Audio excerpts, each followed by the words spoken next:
Hello বন্ধুগণ, সবাই কেমন আছেন?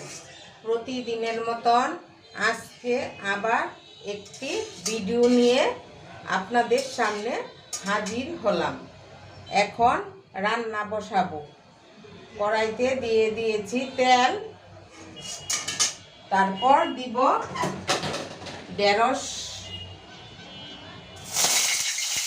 দিয়ে দিব। ঢেঁড়স ভাজি করিব। দিয়েছি ঢেঁড়স। এখন দিব লবণ,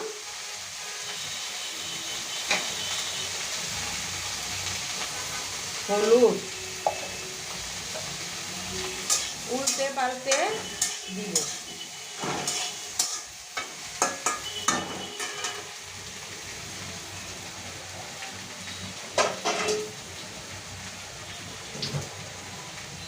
একটু ঢেকে দিব, সিদ্ধ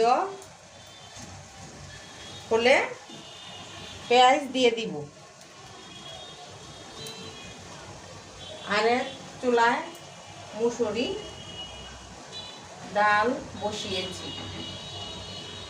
আপনাদের দাদা আবার ডাল ছাড়া খেতে পারে না, তার জন্য প্রতিদিনই অল্প করে ডাল রান্না করতে হয়। দিয়ে দিব পেঁয়াজ।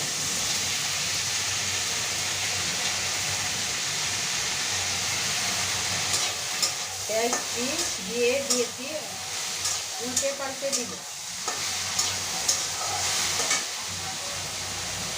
পেঁয়াজটি ভাজা হলে নামিয়ে নিব।